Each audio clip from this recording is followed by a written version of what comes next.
आज हम fundamental right का एक और नया टॉपिक लेकर आए हैं जो आपको कॉन्स्टिट्यूशन का या फंडामेंटल राइट के बारे में थोड़ा और क्लैरिटी देगा।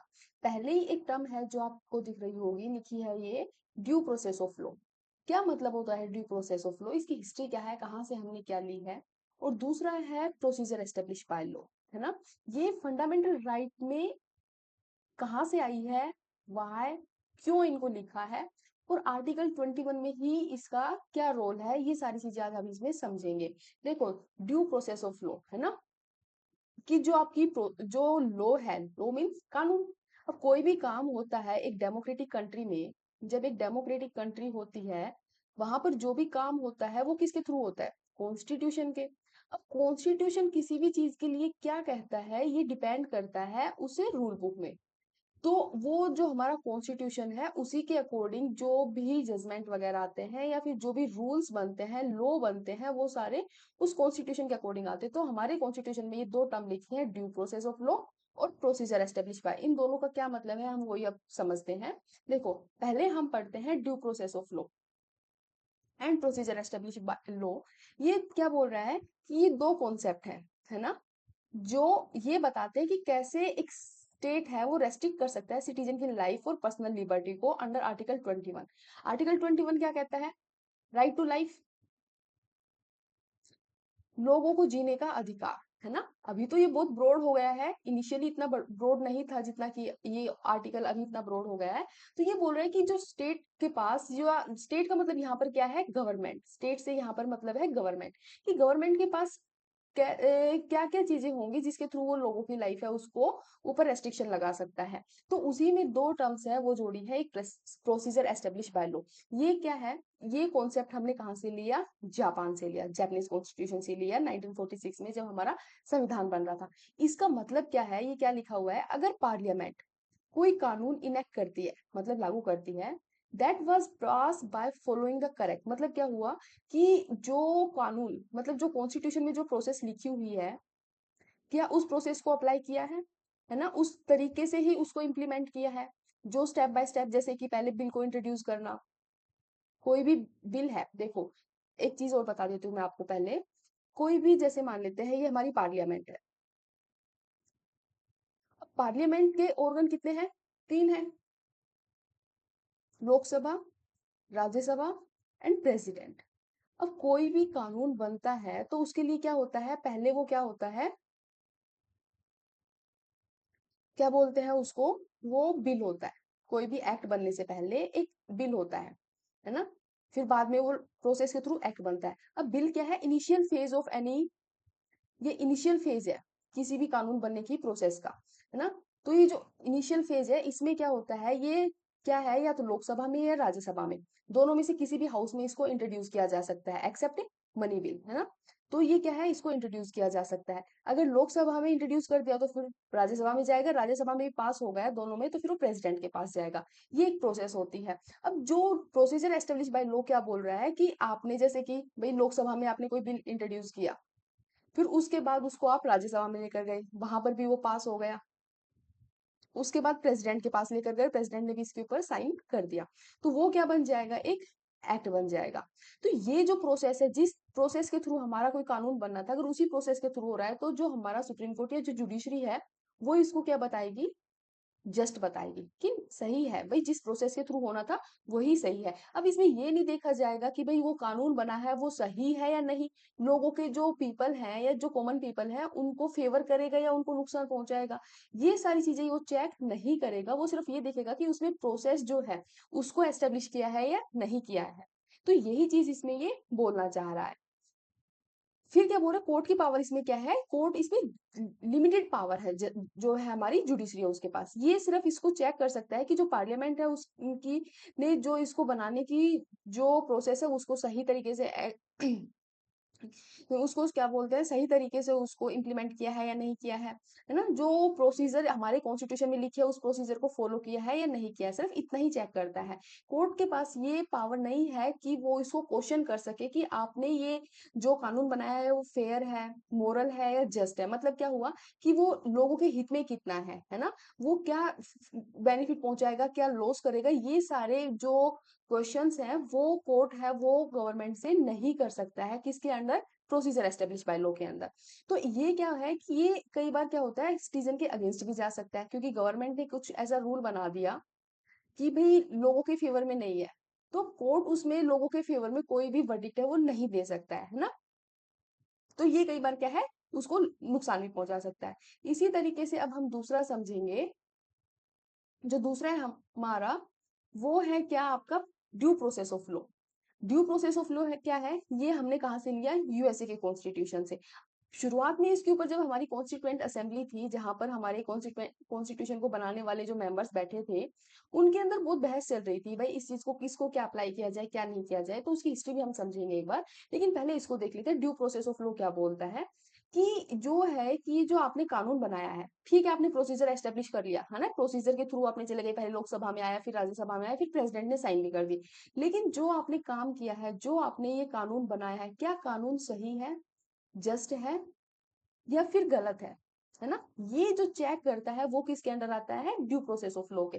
तो इसमें यही बोल रहा है कि it is not enough for a law to be pass, मतलब सिर्फ पास करना ही सही नहीं है, उसकी प्रोसीजर क्या है, उसको ये देखना कि वो सही है, रीजनेबल है, जनता के फेवर में है, ये चेक करना भी किसका काम हो जाएगा, जुडिशरी का। यही इसमें बोल रहा है। तो ये बोल रहा है कि ये जुडिशरी को ज्यादा पावर देता है, वाइड पावर देता है, चेक करता है उसकी प्रोसीजर को भी, भाई जो कानून लिखा हुआ है कि भाई हमारी कोर्ट में उसको कैसे क्या बोलते हैं उसको इम्प्लीमेंट करना है, या किसको कैसे लोगों के लिए लागू करना है, तो वो जो प्रोसीजर है वो सही है या नहीं है, या फिर उसका जो इंटेंट, गवर्नमेंट जिस वे में उसको बना रही है, क्या वो सच में लोगों के फेवर में बना रही है या फिर ऐसे ही बना रही है। तो ये सारी चीजें हैं उसमें देखी जाती हैं। अगर एक लॉ आर्बिट्रेरी पाया जाता है, आर्बिट्रेरी मतलब कि भाई उसमें वो चीजें हैं जो एक तरीके से एक सभ्य सोसाइटी के लिए सही नहीं है, एक सिविलाइज सोसाइटी के लिए सही नहीं है, ओप्रेसिव लोगों का दमन करती है, वोलेटिव लोगों का जो नेचुरल जस्टिस है उसको वो वोलेट कर रही है, अगर ऐसी चीजें हैं, तो जो कॉन्स्टिट्यूशन के अंडर जो हमारा कोर्ट है उसको अनकॉन्स्टिट्यूशनल डिक्लेयर कर सकता है, और उस कानून को स्ट्राइक डाउन, मतलब क्या कर सकता है, उसको हटा सकता है, रिमूव कर सकता है कि ये अकॉर्डिंग टू कॉन्स्टिट्यूशन नहीं है, तो इसको इम्प्लीमेंट नहीं किया जाएगा। इसको प्रोटेक्शन क्या है, ये प्रोटेक्ट करता है सिटीजन को, जो सरकार की आर्बिट्रेरी जो एक्शन है उससे, चाहे वो पुलिस हो या गवर्नमेंट, है ना। और जो लेजिस्लेचर है, लेजिस्लेचर देखो, अब ये एक वर्ड है लेजिस्लेचर, और दूसरा वर्ड क्या है आपका, एग्जीक्यूटिव। तो लेजिस्लेचर का वर्ड काम होता है लॉ मेकिंग का, और जो एग्जीक्यूटिव का काम होता है वो होता है लॉ इम्प्लीमेंटेशन का।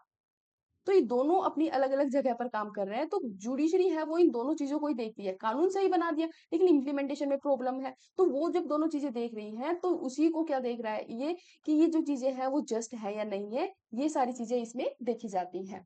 तो ये क्या है कि हमारे कॉन्स्टिट्यूशन में शुरू में क्या था, हमने प्रोसीजर एस्टेब्लिश बाय लॉ है, उसको एक्सेप्ट किया था। लेकिन टाइम के अकॉर्डिंग बहुत सारी ऐसी चीज़ें हुई जिसके थ्रू ये समझ में आने लगा जुडिशरी को कि भई प्रोसीजर एस्टेब्लिश बाय लॉ है, वो कहीं न कहीं जो सिटीज़न है, देश के नागरिक हैं, उनको बहुत नुकसान पहुँचा रहा है ना? उनका फेवर है, इतना नहीं कर रहा है, तो इस वजह से बहुत सारे टाइम टू टाइम जजमेंट में ड्यू प्रोसेस ऑफ लॉ को हम ज़्यादा देखते हैं। इसका हिस्टोरिकल इंसिडेंट क्या है, ये due process of law, procedure establish by law पर हमारी जो कॉन्स्टिट्यूएंट असेंबली थी, उसमें क्या डिस्कस डिबेट चली थी, उसको हम एक बार और समझ लेते हैं। ये क्या है, बीएन राव हमारी कॉन्स्टिट्यूशन के जो एडवाइजर रहे हैं, बहुत बड़े, है ना? ऐसे बोलते हैं कि कॉन्स्टिट्यूएंट असेंबली थी जिसमें अगर अंबेडकर के बाद अगर कोई सबसे ज्यादा एक नॉलेज एबल पर्सन था, तो वो कौन था, बीएन राव थे, है ना। जो किससे मिलते हैं, जस्टिस फ्रैंकफर्टर, कहाँ का है, ये यूएसए का एक प्रेसिडेंट, क्या बोलते हैं, जज है। तो ये उनके पास जाते हैं 1947 में, है ना। तो ये क्या बोल रहा है कि जब कॉन्स्टिट्यूशन हमारा ड्राफ्ट किया जा रहा था, बनाया जा रहा था, तो बीएन राव वो है, वो ट्रेवल करते हैं और वो यूएसए में इनसे मिलने जाते हैं, क्योंकि एक लीगल एक्सपर्ट है। अब इनको ये था, क्योंकि हमारा कॉन्स्टिट्यूशन है उसमें जितने भी रूल्स हैं, जितने भी राइट्स हैं, या कोई भी चीज है, उसमें बहुत सोच समझ कर उनको लिखा गया है। ऐसा नहीं है कि कहीं से भी कुछ भी उठाकर लिख दिया, उसके ऊपर बहुत डिस्कशन हुआ है और बहुत डिबेट हुई है। तो इसी चीज को ध्यान में रखते हुए जो बीएन राव साहब है वो जाते हैं कहाँ पर, यूएसए 1947 में। और उस टाइम में वो जस्टिस फेलिक्स फ्रैंकफर्टर से मिलते हैं। ये उस टाइम में यूएसए की जुडिशरी में जज थे, है ना, जो वहां के एसोसिएट जज थे, एसोसिएट जस्टिस जज थे यूएसए के सुप्रीम कोर्ट में। उनसे डिस्कस करते हुए वो बोलते हैं कि इसको आप अपनी अभी जो ड्यू प्रोसेस ऑफ लॉ है उसको अभी एक्सेप्ट ना करो। अब वो इसके पीछे रीजन क्या बताते हैं क्यों ना करे, वो इन्होंने क्या रीजन दिया इसका, कि उस टाइम में जो सुप्रीम कोर्ट है वहां का, उन्होंने क्या था कि ड्यू प्रोसेस ऑफ लॉ को एक्सेप्ट किया हुआ था। तो वो क्या कर रहा था, जब गवर्नमेंट कोई भी वेलफेयर किया, वहां पर देखो उल्टी चीज क्या हुई, वहां पर जो गवर्नमेंट है ना, तो वो जब भी वेलफेयर की स्कीम लेकर आ रही थी, तो उसको अवॉइड करके जो कोर्ट है वो इंटरफेयर करके क्या कर रहा था, कहीं ना कहीं जो बिजनेसमैन थे उनको फायदा पहुंचा रहा था। तो जो वेलफेयर था, जो वहां के पीपल थे, कॉमन पीपल थे, उनको बहुत ज्यादा नुकसान हो रहा था, जिसकी वजह से जो जस्टिस है फेलिक्स फ्रैंकफर्टर, वो इनको मना करते हैं कि भाई अभी आप अपने जो कॉन्स्टिट्यूशन है उसमें उसको एक्सेप्ट है वो या ऐड है वो मत करो। उस टाइम में क्या चल रहा था, लोचनेर एरा चल रहा था। ये मतलब क्या है कि 1920s में, सॉरी 1890s के आसपास में है ये चीजें शुरू हो गई थी। वहां पर क्या था कि राइट्स की डिमांड हो रही थी, चीजें चल रही थी, तो 1890s में ये बात है वो शुरू हो जाती है। वहां के जो वर्कर थे, गवर्नमेंट क्या कर रही थी, वहां की गवर्नमेंट है वो क्या कर रही थी, देखो एक बार समझते हैं कि वहां की जो गवर्नमेंट है, वहां की गवर्नमेंट कुछ ना कुछ वेलफेयर का लेकर आ रही थी लोगों के लिए। लेकिन जो जुडिशरी है, जो जज है, उन्होंने 1905 में,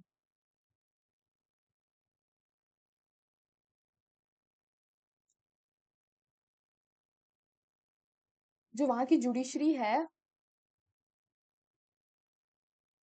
होता क्या है, एक केस है लोचनेर versus New York judgement. New York case लिख दो, जजमेंट लिख दो। ये 1905 का केस है। इसमें होता क्या है कि जो यहाँ का जो जुडिशरी डिपार्टमेंट था, वो क्या करता है, वहां के बिजनेसमैन के फेवर में काम वो दे देता है, वर्डिक्ट दे देता है। था क्या कि गवर्नमेंट है वो लिमिटेड आवर की बात कर रही थी, कि लोगों को लिमिटेड आवर तक काम करना चाहिए, उनकी वेज वगैरह है वो फिक्स करने की बात कर रही थी। लेकिन जो जुडिशरी है वो बोल रहे थे कि भाई लेबर को आप ऐसे बाउंड नहीं कर सकते हो, है ना। अगर कोई इंसान, जैसे कि उन्होंने 10 आवर का टाइम है वो फिक्स किया कि कोई एक लेबर है वो सिर्फ 10 घंटे तक काम कर सकती है। लोचले है ये क्या है, ये वहां की एक बेकरी थी, है ना, बेकरी में काम करने वाले वर्कर थे, उसको लेकर ये केस चल रहा था। तो उसमें क्या थे, वो बोले कि मैक्सिमम 10 घंटे तक काम करना चाहिए, उसके बाद उनको काम से हट जाना चाहिए। लेकिन जो जुडिशरी है उन्होंने बोला कि भाई अगर वर्कर है 12 घंटे या 14 आवर 14 घंटे काम करना चाहते हैं, तो आप कौन होते हैं उनको रोकने वाले, वो जितना काम करना चाहे उतना कर सकते हैं। जुडिशरी ने ये जजमेंट दे दिया। अब जब जुडिशरी ने जजमेंट दे दिया तो गवर्नमेंट है वो ज्यादा कुछ इंटरफेयर नहीं कर सकती, क्योंकि जो जुडिशरी है वो सुप्रीम है वहां पर भी। तो इसकी वजह से क्या हुआ कि जो वर्कर थे, जो डेली वेज वर्कर थे, लेबर थी, उनको बहुत नुकसान हुआ। ये फेवर में किसके चला गया, बिजनेसमैन के, क्योंकि वो तो कितने भी घंटे काम करवा रहे थे उनसे। जब ये प्रॉब्लम चल रही थी, तो ये प्रॉब्लम है लगभग 1930s तक चलती है ना। 1890 में शुरू हो रही है ये प्रॉब्लम, 1905 में ये जजमेंट आता है, लेकिन फिर भी उसके बाद ये चीजें चल रही थी। और जब 1905 में ये जजमेंट आया, उसके बाद लोगों में बहुत गुस्सा भी था, लोगों ने इसका प्रोटेस्ट भी किया, लेकिन इतना ज्यादा कुछ नहीं सुना गया। लेकिन 1937 में जब ग्रेट डिप्रेशन, 1929 के बाद हमें पता है कि ग्रेट डिप्रेशन शुरू हो गया था, लेकिन 1937 में क्या होता है, इसका इम्पैक्ट वहां पर दिखाई देता है। और उसके बाद 1937 में जब ग्रेट डिप्रेशन है वो यूएसए में दिखाई देता है, तो उसके बाद है इस लॉ को, जो लोचलेट लॉ था, इसको क्या किया, डिसमिस किया गया, इसको रिमूव किया गया। और फिर उसके बाद में जो लोग हैं उनके, जो कॉमन पीपल है या लेबर है ना, वहां की जो, क्या बोल सकते हैं हम, लेबर, तो उनके लेबर के फेवर में फिर बाद में कानून है वो बनाया गया था। तो इसी चीज को ध्यान में रखते हुए जो फेलिक्स है वहां के जज, उन्होंने क्या बोला कि अगर आप भी ऐसे इंटरफेयर करोगे, इस जो ड्यू प्रोसेस ऑफ लॉ है, अगर इसको उसमें कॉन्स्टिट्यूशन में इंसर्ट करोगे, तो क्या होगा, गवर्नमेंट अगर कुछ भी वेलफेयर का काम लेकर आएगी, तो क्या हो जाएगा, उसकी वजह से आपके जो काम है वेलफेयर के वो रुक जाएंगे, और जुडिशरी है वो नहीं करने देगी। लेकिन हमारे कॉन्स्टिट्यूशन में क्या था, जब उस टाइम में बाबा भीमराव अम्बेडकर थे या फिर बीएन राव थे, उनको ये लग रहा था, नेहरू वगैरह, ये सभी लोग क्या सोच रहे थे, अगर हमने due process of law add कर दिया तो गवर्नमेंट है वो तो अपना कानून है वो बनाएगी, लेकिन कोई भी काम है वो ठीक से नहीं हो पाएगा, वेलफेयर नहीं हो पाएगा। क्यों वेलफेयर नहीं हो पाएगा, क्यों, क्योंकि बड़े बड़े लोग हैं वो जाएंगे किसमें, कोर्ट में जाएंगे। और कोर्ट में जाएंगे तो उसमें क्या होगा, सबको जो जजमेंट है वो लोगों के फेवर में मिलेगा। क्यों, क्योंकि आर्टिकल में लिखा हुआ है फंडामेंटल राइट है। तो ये सारी प्रॉब्लम है उस टाइम में चल रही थी, इसी वजह से हमारे कॉन्स्टिट्यूशन ने किसको एक्सेप्ट किया, ड्यू प्रोसेस ऑफ लॉ को। Sorry, process is establish by law को हमने एक्सेप्ट किया, और ड्यू प्रोसेस ऑफ लॉ है उसको हमने एक्सेप्ट है वो उस टाइम में नहीं किया था। यही इसके पीछे इसकी कहानी थी। ये आर्टिकल 21 को बहुत स्ट्रॉन्ग बनाता है, जो कि सबसे इंपॉर्टेंट आर्टिकल है वो भी माना जाता है। अब आपके लिए क्वेश्चन ये है, हमारे फंडामेंटल राइट का कौन सा आर्टिकल था जिसको भीमराव अंबेडकर जी ने heart and soul of the constitution है वो कहा है? तो आपको ये आंसर है कमेंट बॉक्स में बताना है। तो वीडियो कैसी लगी आप अपना कमेंट बॉक्स में बता सकते हो, कुछ भी कमी जो लग रही है आप उसको भी बता सकते हो, अगली आने वाली वीडियो में उसको सुधारा जा सकता है। Thank you.